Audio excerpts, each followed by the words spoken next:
Podemos decir, hermanos, que la iglesia primitiva había impactado la comunidad, la ciudad de Jerusalén. No la habían impactado porque ellos tenían poder. Era lo que Dios estaba haciendo en medio y a través de ellos. Estos versículos que leímos desde el 41 al 47, se nos relata la historia real de la iglesia primitiva, en su estado de infancia. No solamente en su estado de infancia, pero también en el estado de su mayor inocencia. La iglesia era inocente, ¿por qué? Porque era nueva. La mayoría eran recién convertidos. Lo que pasa es que nosotros, hermanos, que ya tenemos algunos años en la iglesia, nos volvemos un poco medio mañosos. Porque hemos perdido la inocencia. Ahora ya sabemos cómo corre el agua. Ahora ya de alguna manera, hermanos, hemos perdido la infancia y tenemos algunas raspones, cicatrices y nos han pasado cosas, ¿verdad? Como que ya aprendimos, amén, hermanos. Pero vamos a ver la iglesia primitiva, cómo era cuando era inocente, cuando era en su infancia. Y vamos a ver, hermanos, en el versículo 42 se nos deja ver un poquito, se nos describe cuál era la vida de la iglesia primitiva. Por lo menos podemos ver ahí en el versículo 42 que los hermanos eran diligentes, eran constantes, dice que perseveraban. Dice, perseveraban en la doctrina de los apóstoles. Esa palabra doctrina no es como hoy la conocemos, que enseñamos la doctrina bautista o la doctrina bíblica. No, no, no. Aquí se trataba de la enseñanza de los apóstoles. Claro, es doctrina bíblica, pero es la enseñanza de lo que los apóstoles habían aprendido de Cristo Jesús. Y dice que ellos perseveraban en la enseñanza. Tan pronto como sintieron vida, hermanos, y se sintieron que eran parte de una iglesia, ellos anhelaban lo que Pedro describe en primera de Pedro 2:2, que deseaban, anhelaban la leche espiritual no adulterada, que es la palabra de Dios, hermanos. Ellos deseaban aprender. Yo me acuerdo cuando yo era recién convertido. Yo cuando fui salvo en otro lugar, les he contado cómo fui salvo. Cuando yo regresé, el lunes, hermano, le hablé a mi amigo y le dije, hey, hermano Milton, le dije. No le dije hermano Milton, le dije Milton. Milton, ya entregué mi vida a Cristo. Quiero ir a tu iglesia. No me vayas a dejar otra semana. Yo vivía en Huntington Park, vivía en Los Ángeles y el sábado me fui a Los Ángeles para dormir en la casa de Milton, para ir a la iglesia el día domingo. Ya vi un hambre para saber la palabra, conocer la palabra. Yo sé que muchos de ustedes no la tienen. ¿Por qué? Porque ustedes ya son mañosos. Yo estoy hablando en la infancia, cuando somos inocentes. ¿Se acuerda cuando usted deseaba así la Biblia, hermanos? ¿Se acuerda cuando usted deseaba así la palabra de Dios? Yo pensaba que todo lo que el pastor hablaba era Dios hablando, hermanos. Digo, yo en mi inocencia. Ahora yo ya sé que Dios sí habla y usa al predicador, es a través de la palabra y de su Espíritu Santo. Pero yo en ese tiempo, como era inocente y como era infante en las cosas del Señor, lo que yo deseaba que el pastor me predicara, es más, predicaba largo y se me hacía bien corto. ¿Por qué? Porque estaba en mi primer amor. Todo creyente, y recuerde, dije creyente, que no se interesa en el conocimiento de la palabra de Dios, tiene motivos fuertes para dudar si en verdad ha nacido de nuevo. No por lo que yo acabo de decir, sino porque cuando uno tiene el Espíritu Santo que mora en nosotros, nos pone ese deseo de aprender, de saber y de conocer la palabra de Dios. Yo me acuerdo, mi hermano Milton me llevó por mucho tiempo, me iba a recoger hasta Huntington Park, me llevaba a Huntington Park, me traía a la reunión de jóvenes, que oración, que ganancia de almas. Él se me pegó a mí, hermano. Pero ya como 6 meses me dijo, ¿sabes qué, Luis? Me dijo, ya dediqué bastante tiempo a ti, yo tengo que dedicarme a alguien más, es tiempo que tú te dediques a alguien. Ya no te voy a poder recoger, ya no voy a poder estar yendo por ti. Y me recuerdo tantas veces, hermanos, viniendo 11, 12 de la noche de regreso a Huntington Park desde Highland Park, tomando 2, 3 autobuses para llegar, porque venía del servicio y no había quien me llevara, pero no importaba, yo iba a la iglesia, no importa qué. Me acuerdo estar a las 5 de la mañana ya en la parada de autobús, ahí en la calle Pacific, en Huntington Park. Gage y Pacific, ahí a las 5 de la mañana, esperando para agarrar un autobús al centro, otro autobús para otro lado, y después el autobús que me llevaba a la iglesia en Montecito. Y eso era cada semana. Había en mí un deseo por la palabra de Dios. Después, gracias a Dios, me compré un carrito y la cosa fue más fácil. Pero hermano, yo veo hoy en día mucho cristiano que no tiene anhelo, no tiene ganas de leer la Biblia, de aprender la Biblia, de memorizar la Biblia. Pero la iglesia primitiva era una iglesia muy diligente y constante en su asistencia a la iglesia, su asistencia al templo, para escuchar y perseverar en la enseñanza de la palabra de Dios. Se ocupaba también de la comunión unos con otros. Era el compañerismo santo. Era un compañerismo generoso. De los versículos 44 al 46 dice que todos habían creído, que los que habían creído estaban juntos, oiga, juntos. Tenían en común todas las cosas. Vendían sus propiedades y sus bienes y los repartían a todos según la necesidad de cada uno. Y perseverando unánimes, versículo 46, cada día en el templo y partiendo el pan en las casas, comían como, hermanos, juntos, con alegría y qué, sencillez de corazón. Y si usted lee todo el libro de Hechos, va a encontrar que la iglesia primitiva en su inocencia, la iglesia primitiva, óigame acá, en su infancia, míreme acá, tenían deseo de aprender, de vivir, de compartir, no solamente la palabra, pero aún de ellos mismos en el compañerismo y la comunión cristiana. Hermano, cuando uno es cristiano, uno quiere estar con otros cristianos. No solamente quiere asistir a la iglesia porque va a aprender la palabra de Dios, pero quiere asistir a la iglesia porque se va a juntar con otros hombres y mujeres de Dios. Yo tenía amigos, todavía tengo. Y conocemos a otras personas. Pero el deseo ardiente de un cristiano es estar con otros cristianos. Amén. No solamente eso. Disculpe que avanzo porque hay mucho que cubrir. Habla ahí que partían el pan por las casas. Versículo 46 es muy probable que se refiera a simplemente compañerismo entre ellos. El partimiento del pan se menciona en el versículo 42. Pero ahí significa que era la celebración de la cena del Señor, por estar incluido en el programa de actividades oficiales de la iglesia. Aunque habla de comunión, habla de compañerismo, pero habla del partimiento del pan. No podemos sacar de contexto lo que se dice en un versículo. Ahí en el 42 está hablando de doctrina, de comunión, de partir el pan y oraciones. No puede ser solamente el compañerismo cristiano. ¿Están conmigo, hermanos? Y lo pone después de comunión, de compañerismo. La Biblia no puede decir lo mismo en el mismo versículo. Entonces está hablando de la cena del Señor. Está hablando, hermanos, que había un propósito a ir a la iglesia. Primer propósito era escuchar la palabra de Dios. Segundo propósito era tener comunión con los hermanos. Tercer propósito, óigame, era recordar lo que Cristo había hecho por ellos. Por eso, hermano, cuando uno se aleja de la iglesia, se empieza a enfriar. Porque en la iglesia, quiérase o no, a través de los cantos, a través de la predicación, nos recuerdan lo que Cristo hizo por nosotros. Hermano, discúlpeme, pero la iglesia no es para buscar amigos. Perdóneme, pero la iglesia no es para entretenimiento. Ahora, no hay nada malo con tener amigos, no hay nada malo con entretenimiento, pero lamentablemente hemos llegado a días tan perdidos, hermanos, que buscamos la iglesia por todo lo demás, menos por las razones bíblicas por lo cual debemos de asistir a la iglesia. Oh, yo voy a la iglesia porque me cae bien el pastor. No hay nada malo que te caiga bien el pastor. Pero la pregunta no debe ser si te cae bien o no. ¿Qué enseña? ¿Qué predica? ¿Me enseña la Biblia?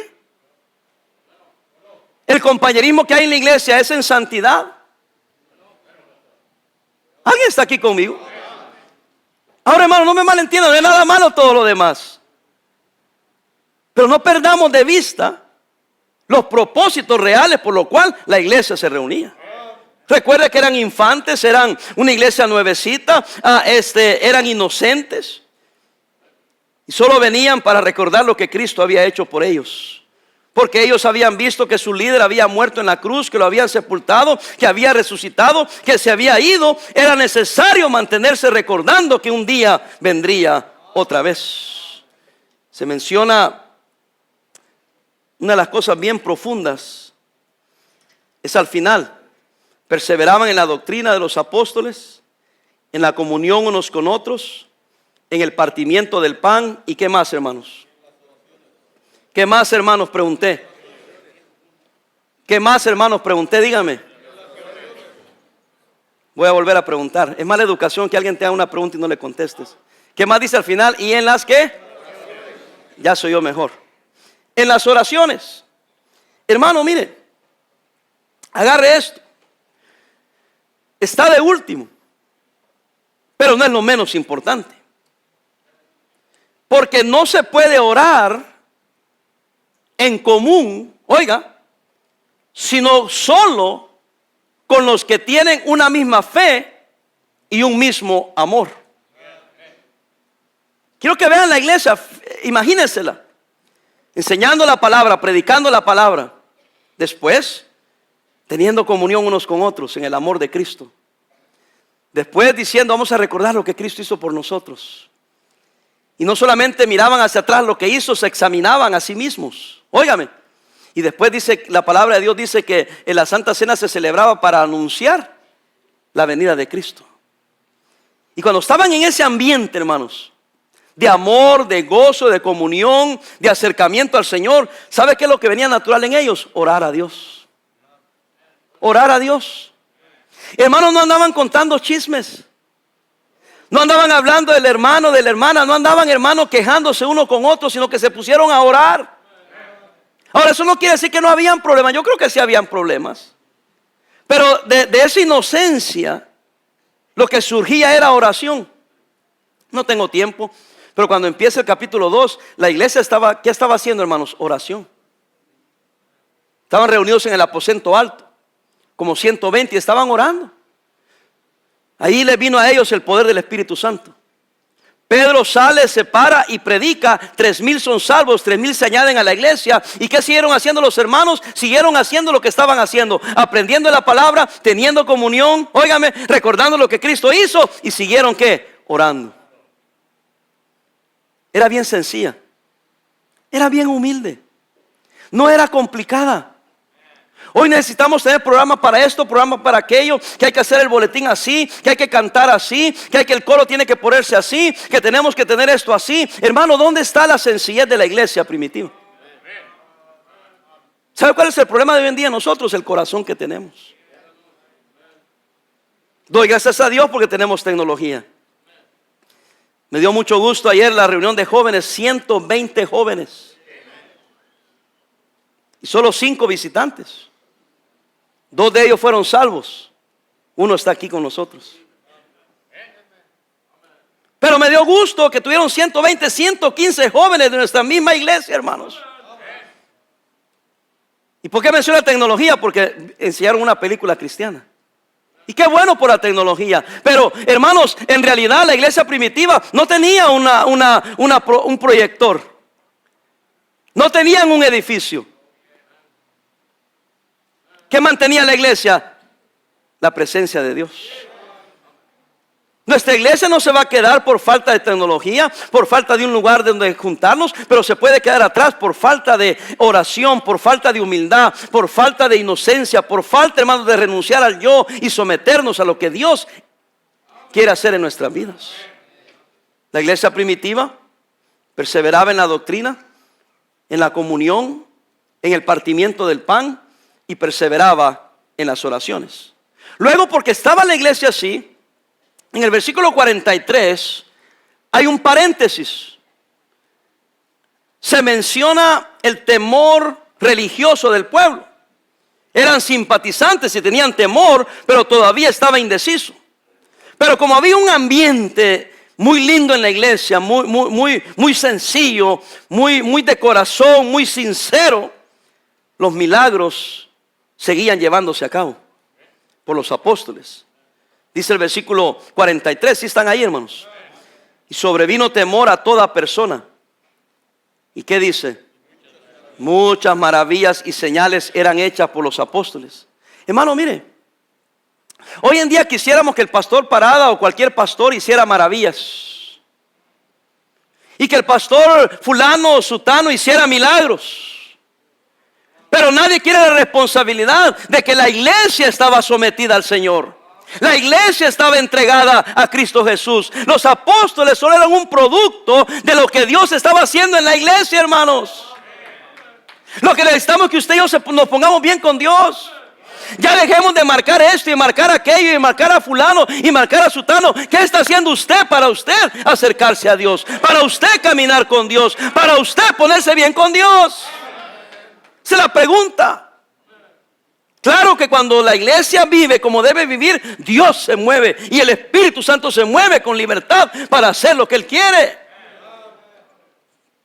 Dice el versículo 44 en adelante que estaban juntos.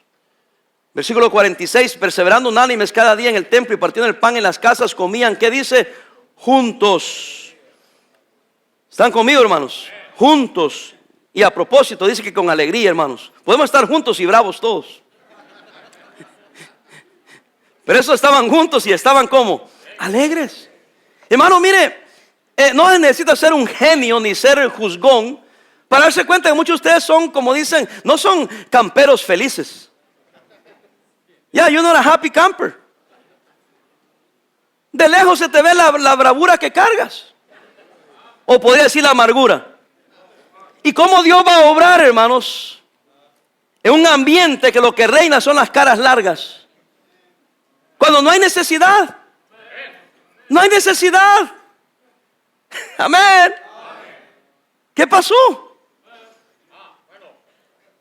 ¿Qué tan difícil puede ser la situación o el problema para que usted no pueda tener el gozo del Señor, la presencia del Señor? ¿Cómo la va a tener si no lee su Biblia, no ora, no tiene el gozo del Señor, tiene la presencia del Señor? ¿Si está conmigo o no está conmigo? Y a propósito, you cannot fake it tampoco. Porque no quiero que anden así. Ahí viene el miserable pastor. No se puede, you cannot fake it. La mala actitud se percibe. Espérese. La mala vibra. ¿Pasó? ¿Por qué dijo eso? Eso es mundano. Pues sí, para los mundanos. Estaban juntos, no porque vivieran bajo un mismo techo, sino porque se reunían con frecuencia y expresaban su mutuo amor con el deseo de tener la mutua presencia. Se gozaban entre ellos. Pero el gozo no era forzado tampoco, hermanos.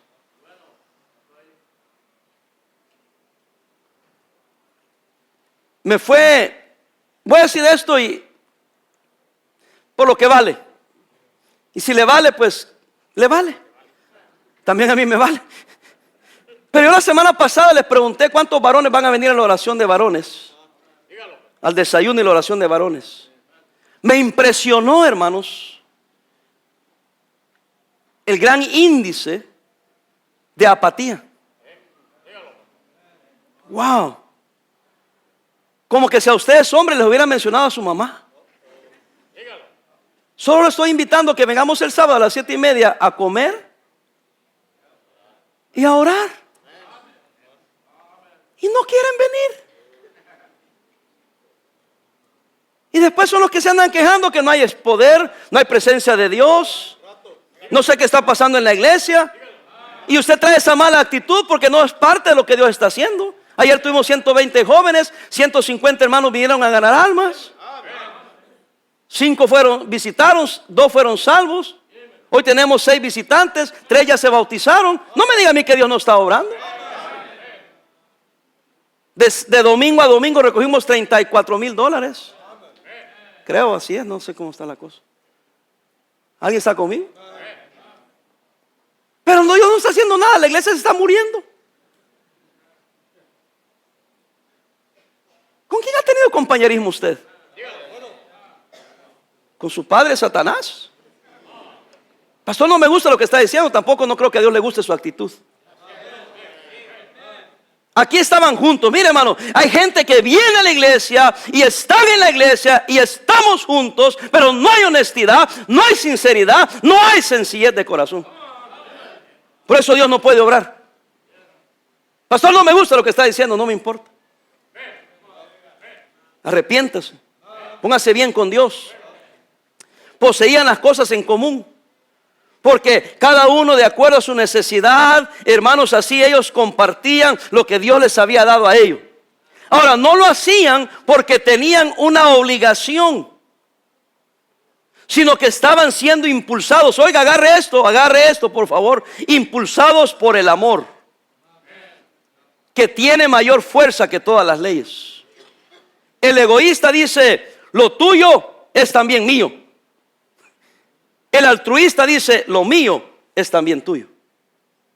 En otras palabras, hermanos, el que vive para Dios no vive para él mismo, vive para otros. Ahora, yo pudiera pararme aquí y maltratar a algunos de ustedes varones y hacerlos sentir mal y hacerlos sentirlo como un gusano para que vengan a orar. Pero ¿de qué me sirve que vengan a orar con la carota si no quieren estar ahí?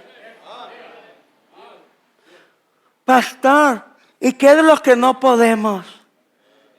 Si no puede, no puede. Pero estoy hablando de los que sí pueden y deben, pero no lo hacen porque no hay amor. No hay amor por la iglesia, no hay amor por la Biblia, no hay amor por los hermanos, no hay amor por la iglesia. Porque vamos a suponer que usted dice, no, pastor, es que yo no quiero participar en nada porque yo no voy a querer, y que la iglesia no es lo que debe ser. Entonces venga y ore para que Dios haga una obra maravillosa. Que no somos parte de un cuerpo, que no somos parte de un todo. Gracias por los 3 que dijeron amén. La iglesia primitiva no era así, hermano, pero ya dije, era una iglesia que inocente. Era una iglesia en su infancia. La diferencia entre usted, yo y esta iglesia era que ahora usted y yo sabemos cómo corre el agua.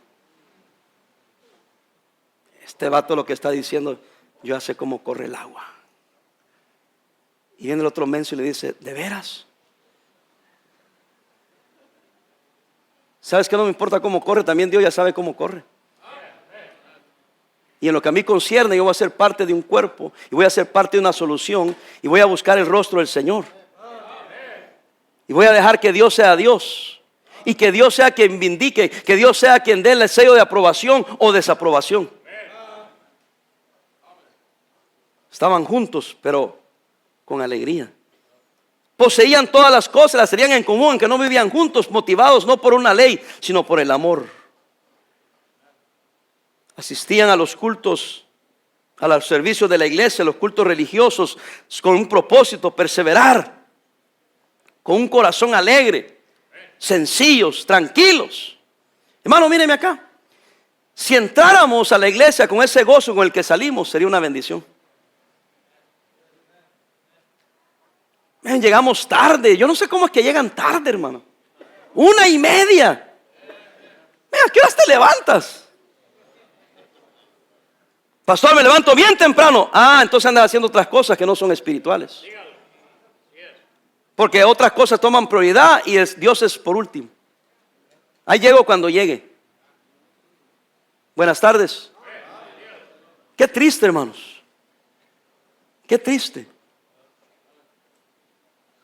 Me dicen los hermanos que algunos de ustedes salen tan rápido que ni siquiera le dan chance a los de las rutas que van pasando, atravesándose ahí con los niños.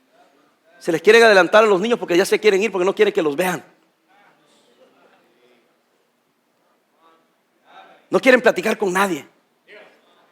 O sea que son personas de pocos amigos. Qué triste.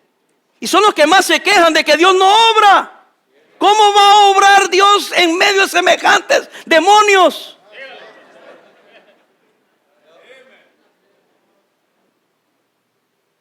Pongámonos bien con Dios, hermanos. Pastor, no me gusta lo que está diciendo, hermano. Está bien, estoy de acuerdo. No le gusta, pero ¿a poco usted es demonio?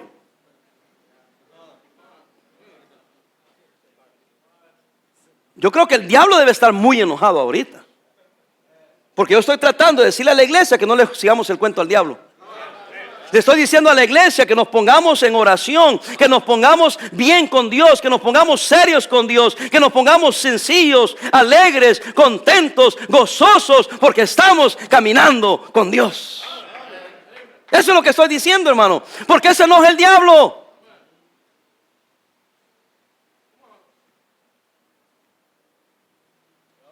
Hay una iglesia aquí, digo en la Biblia, donde grandes señales y maravillas estaban sucediendo. Grandes milagros estaban sucediendo. La pregunta tiene que hacerse, ¿por qué? Porque los hermanos, en su inocencia, querían saber más. Enséñame más. ¿Qué te enseñó Cristo? A ver, ¿por qué vas a cerrar el servicio? Quedémonos más tiempo aquí. Háblame más de Cristo. Es más, tráiganse otro café, partan otro pan.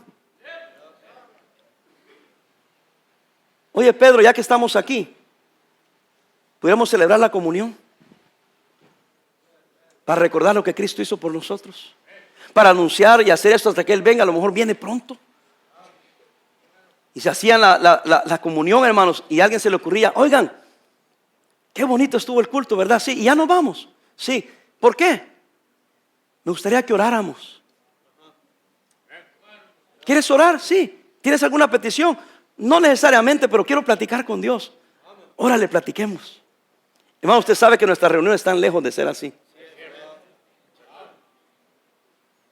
Hermano, usted sabe que nuestras reuniones están lejos de ser así. ¿Sí o no? Entonces, ¿por qué nos enojamos?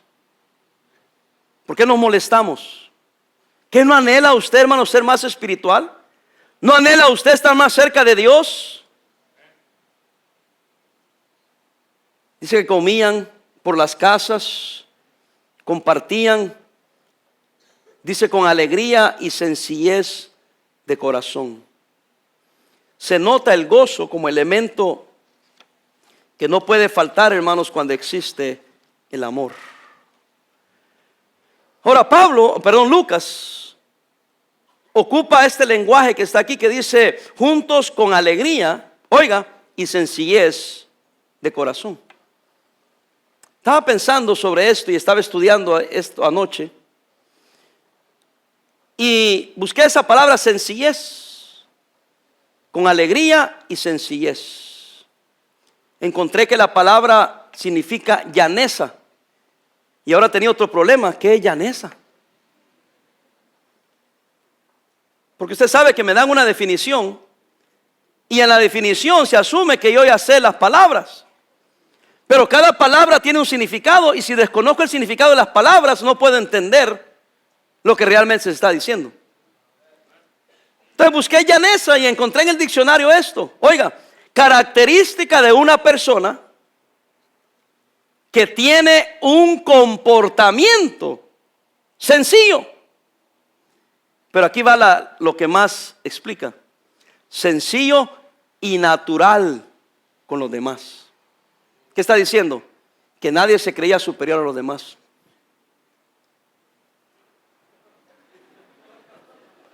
Como un pavo real. Que se cree superior a todos. Se le sube. ¿Alguien está conmigo? ¿Y esta quién es? ¿Y este qué se cree? Yo le pregunto a usted, ¿y vos quién sos?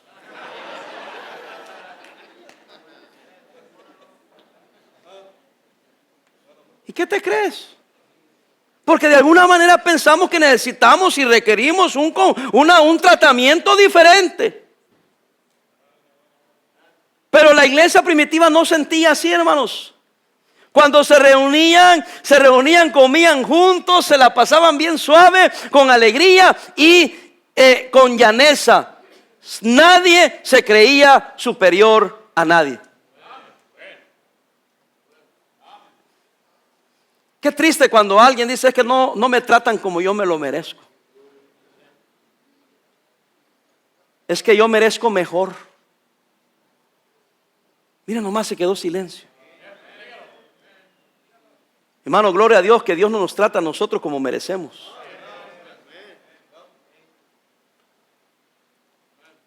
Por último, para terminar, En conclusión, se oye bien, ¿verdad, hermanos? Si no ha aprendido nada, agarre esto. Agarre esto. ¿Sabe lo lindo de todo esto que estamos estudiando? Que el Señor, oiga, el Señor, quien conoce todas las cosas, es el que daba el visto bueno. Es el que daba el sello de aprobación de esta vida que los cristianos primitivos llevaban. ¿Y cómo sabe usted eso, pastor? Porque dice que el Señor añadía a esta iglesia todos los que habían de ser salvos. Es decir, hermanos, agarre esto, a los que habían sido puestos en el camino que conduce a la salvación. Véame aquí. Yo he predicado mucho de estos pasajes porque como doy seminarios de crecimiento de la iglesia, hablo a los pastores sobre algunas cosas que podemos estar haciendo para que la iglesia crezca. Pero nada sustituye cuando la Biblia dice el Señor añade a la iglesia. Véame aquí. También él descubrió otra cosa. Que el Señor añade a la iglesia, óigame, los que están siendo salvos. Descubrió otra cosa. Que nosotros tenemos que hacer lo que tenemos que hacer. Y Dios va a hacer lo que a Él le toca hacer. Pero también descubrió algo. Que lo va a hacer de acuerdo a cómo Él nos encuentre a nosotros. ¿Ah? El problema es nosotros que estamos tratando de fabricar algo nosotros. Cuando debemos de vivirlo y ser lo que debemos de ser nosotros. Y dejar que Dios haga, porque nos conoce a nosotros, lo que Él quiere hacer a través y a pesar de nosotros. Y hermano, mire, vamos a ir trabajando.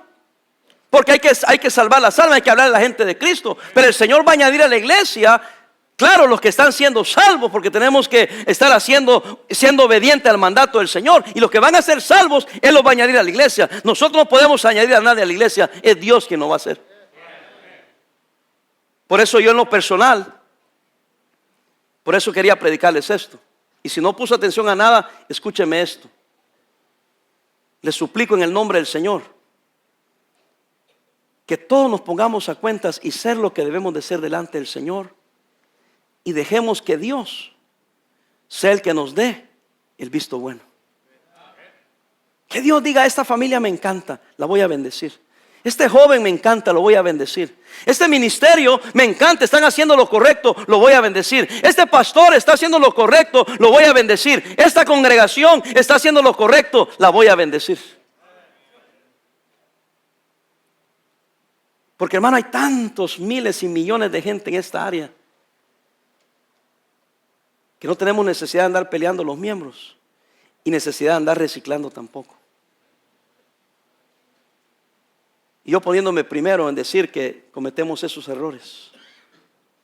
El Señor me enseñó, hermanos, y anoche mismo al estudiar, el Señor me estaba diciendo, tú preocúpate de ser el que debes de ser y guía a la iglesia que sea la iglesia que debe de ser, y yo soy el que voy a dar el crecimiento.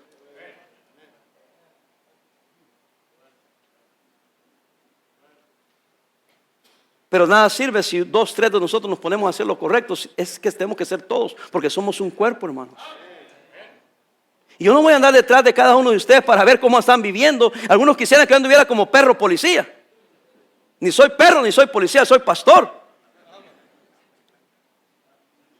Hay un Dios en el cielo que conoce a cada uno de ustedes, conoce cómo viven, conoce dónde viven, conoce lo que hacen en secreto, conoce las cosas que hablan. Y el Señor le está diciendo a usted, me está diciendo a mí, persevere en la doctrina, persevere en la comunión, persevere en el partimiento del pan, persevere en las oraciones. Ten un corazón real, sincero, honesto, sencillo. No te creas superior a los demás. Querido hermano, eso te olvidó del rancho donde saliste. ¿Por qué nos creemos que somos alguien superiores a los demás? Con razón le caían bien a todo el mundo porque alababan a Dios y tenían favor con todo el pueblo. Hermano, qué lindo cuando el pueblo, la comunidad se da cuenta algo bueno está pasando ahí. Vea conmigo un texto ahí, hermanos. En Hechos 13:48. ¿Sí están despiertos todavía? Ya casi termino. Está un poco caliente el ambiente porque uno de los ventiladores se arruinó. Esta semana viene alguien a verlo. Y además ya empezó el calorcito, ¿verdad, hermanos? Hechos 13:48. ¿Están ahí, hermanos? Vea qué versículos más poderosos estos. Los gentiles, oyendo esto, se regocijaban. ¿Y qué más hacían, hermanos? Y glorificaban la palabra del Señor. Y creyeron todos los que estaban ordenados para vida eterna. Primero, nosotros no creemos en la predestinación como se enseña la doctrina de la predestinación. Es decir, algunos creen que Dios creó personas y desde que las formó las condenó al infierno. Y creó a otros y desde que los formó los ordenó para que fueran al cielo. No, nosotros no creemos que Dios es cruel para hacer que nazca un niño y que no tenga ningún chance de ser salvo, que desde que nace ya está condenado al infierno. Dios no es así, Dios es amor. Pero recuerde que Dios tiene un conocimiento, se llama en la Biblia presciencia. No presencia, presciencia, conocimiento previo. Y basado al conocimiento previo que Él ya tiene de aquellos que van a aceptar o rechazar a Cristo, Él así lo llama. Y así hace un plan. Sígame, hermano. Y dice aquí, según esto, ya el conocimiento de Dios, Dios ya sabe, hermanos, dónde están los que van a ser salvos. Y a mí se me hace que aquí en la ciudad de Long Beach hay algunos. Pastor, pero hay 10 iglesias, 20 iglesias, 40, 50 iglesias. Si va a haber miles de salvos en Long Beach y no todas las iglesias están saliendo a ganar almas, pero de aquellos que comparten el evangelio, ¿a cuál de las iglesias los va a añadir el Señor? Hello. El escaneo espiritual. Hipocresía. Diabólico. Aquí no les importa a nadie. Yo quisiera, en mi humildad, en mi inocencia, pues llámele como otra cosa quiera, que Dios mirara a nosotros, sería lindo, hermanos. Y que Dios dijera: pecado, maldad, imperfección, pero hay un grupo ahí que me ama, que me busca, que me sirve, que son reales. Todos estos que están siendo salvos, ahí los voy a mandar. Porque pensar diferente, hermanos, Dios hace acepción de personas. Voy a bendecir a fulano, pero a aquel no. A este sí, Tim Marín de 2 pingas, fue yo, no fui, fue Tete. Dios no hace eso. Tiene que tener ciertos criterios, y qué mejor que el criterio de la palabra de Dios. Yo estoy esperando un avivamiento, hermanos. Estoy esperando un avivamiento. Se me enchina la piel. Siento que va a ser algo hermoso, algo lindo. Pero también entiendo que para eso el Señor va a tener que limpiar de muchas impurezas. Y yo le he predicado y le voy a predicar fuerte, pero no va a ser porque le prediqué y lo regañé y le saqué el demonio. Va a ser cuando usted reconozca que usted necesita también personalmente un avivamiento. Pero aquí habla de algunos que estaban ordenados para vida eterna. Pero ve el 49, estos versículos son bien reveladores. ¿Están ahí, hermanos? 49. Y la palabra ¿de qué? Del Señor. No la fama de la iglesia, hermanos. La palabra del Señor se difundía por toda aquella provincia. Versículo 50. Ahí está el diablo otra vez, hermano. ¿Qué dice el 50? Pero los judíos, ¿qué hicieron? Instigaron a mujeres piadosas y que distinguidas, de esas viejas que se la llevan de que son las meras meras. Se la llevan de las fregonas. Porque el diablo es astuto. ¿Ah? El diablo va a buscar, perdonen hermanas, pero pues ahí dice que son mujeres. Pero hay unos hombres afeminados, hermano, no se agüite. Sin ofender a las hermanas porque las estoy bajando demasiado, pero hombres que a veces se comportan como viejas. Chismosos, cobardes, falderos que se esconden bajo la falda de su mujer.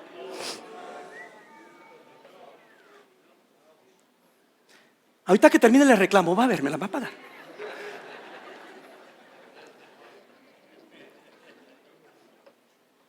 Pero los judíos instigaron a mujeres piadosas y que distinguidas. Algunos varones no pueden ni hablar porque ahí está la mujer. Y a los principales de la ciudad. ¿Cómo está Galicia? ¿Dónde está Galicia? Oiga, hermano, yo no sabía que había venido. ¿Sí estaba aquí todo el servicio?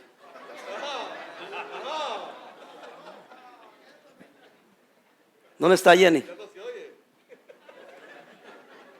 Ah, por eso está hablando, porque no está Jenny.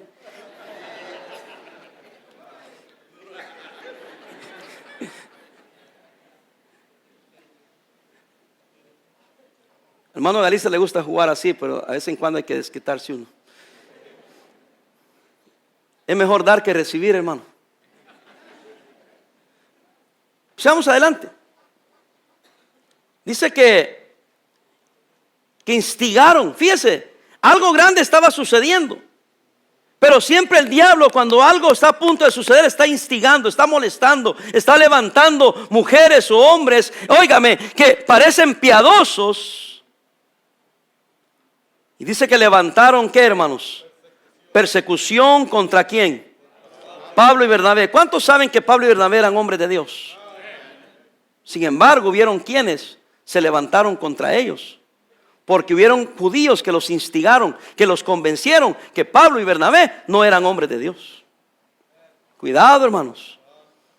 ¿Y qué hicieron con Pablo y Bernabé? Los expulsaron de sus límites.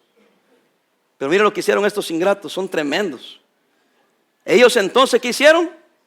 Sacudiendo contra ellos el polvo de sus pies, llegaron a Iconio. Y aquí quiero llegar. Lo demás fue un paréntesis. Esto es lo lindo, versículo 52, léalo conmigo. Y los discípulos estaban llenos de gozo y del Espíritu Santo. Véanme aquí, hermanos. Dios estaba obrando. El diablo se metió. Al punto que sí ganó, entre comillas, la batalla, esa batalla. Y expulsaron a Pablo y Bernabé. Hermanos, los corrieron. Pero lo que me gusta es la actitud de los discípulos. ¿Cómo se quedaron los discípulos? Llenos de gozo y llenos de ¿qué? Del Espíritu Santo. Eso es lo que hace que una iglesia no se detenga, no se pare y siga adelante, no importe los ataques que el enemigo se invente. Porque no esperan el golpe y después se ponen bien con Dios. No, Señor. La iglesia primitiva era una iglesia que andaba bien con Dios. Estaban llenos de gozo, eran sinceros, eran honestos. Al diablo no le gustaba y comenzó la persecución con Esteban. Míreme. ¿Y qué hicieron los cristianos? Vienen y le asesinan a Esteban. El mismo Saulo comienza una persecución a los cristianos salen desparramados. Óigame. ¿Y qué hicieron donde andaban? Predicar el evangelio. Y el diablo pensó que los estaba destruyendo, que los estaba deteniendo. Pero como eran cristianos maduros, que conocían la Biblia, que tenían amor entre ellos, óigame, que recordaban que Cristo murió por ellos y que Cristo viene otra vez, y estaban poderosos en la oración, llenos del Espíritu Santo, más que detenerlos, más se prendían en fuego. Hermano, yo quiero ser un cristiano así. Hermano, yo quiero pastorear una iglesia así, que está prendida en fuego, que está agarrada del Señor. Y que el Señor mira, no que seamos perfectos, pero que el Señor mira que somos reales, que somos sinceros y queremos agradar al Señor sobre todas las cosas.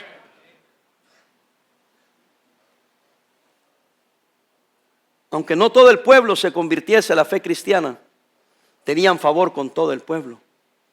La reacción general era de simpatía, lo que demuestra que la enemistad que habían demostrado contra Jesucristo al pedir su crucifixión, ahora por la influencia, por la vida de los primeros cristianos, óigame, las cosas habían cambiado.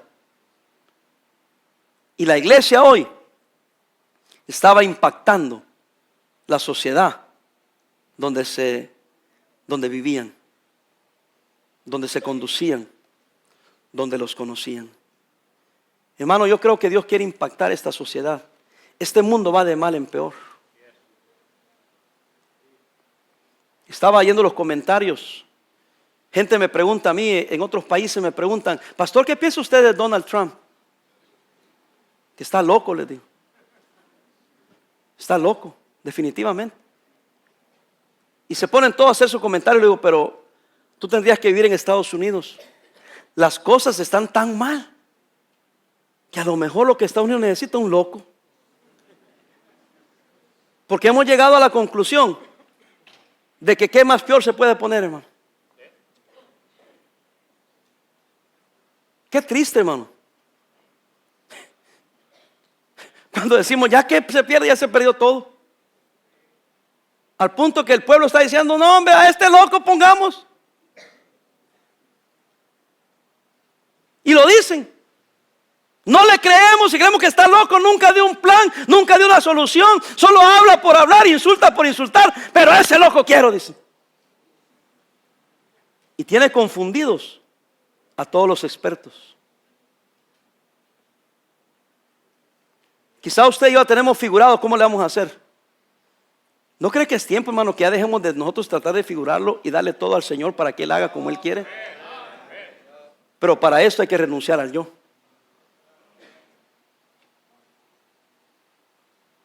Yo tenía un amigo que me decía, no, Luis, me decía, lo que pasa es que tú no estás bien, man. ¿Cómo que no estoy bien? Le decía, es que tu fe es una fe ciega, me dice. Y la fe que yo tengo, así le llamaba a él, es una fe inteligente. O sea que tu fe inteligente es ver para creer.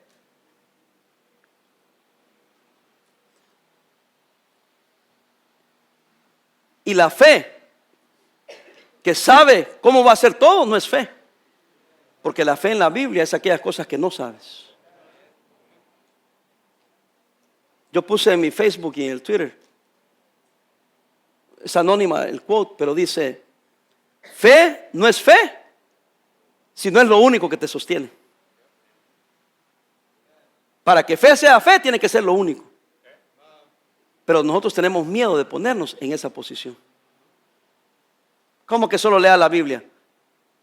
¿Cómo que solo tenga comunión así sencillamente y que no empiece a aguachar cómo va corriendo el agua? ¿Cómo que eso de comunión y que, sí, seguro? Sí, Chuy, ¿y tu cepelín? Así pensamos nosotros porque estamos tan llenos de las cosas de este mundo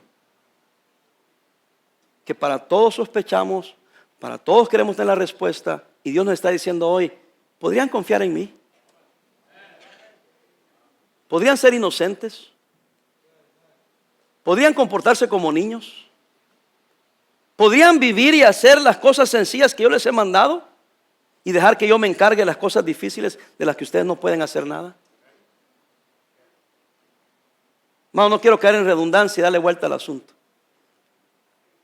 Pero hay cosas mejores y superiores que Dios puede hacer más que lo que nosotros podamos hacer. Pero hay que bajarnos del trono, el cual nos hemos subido.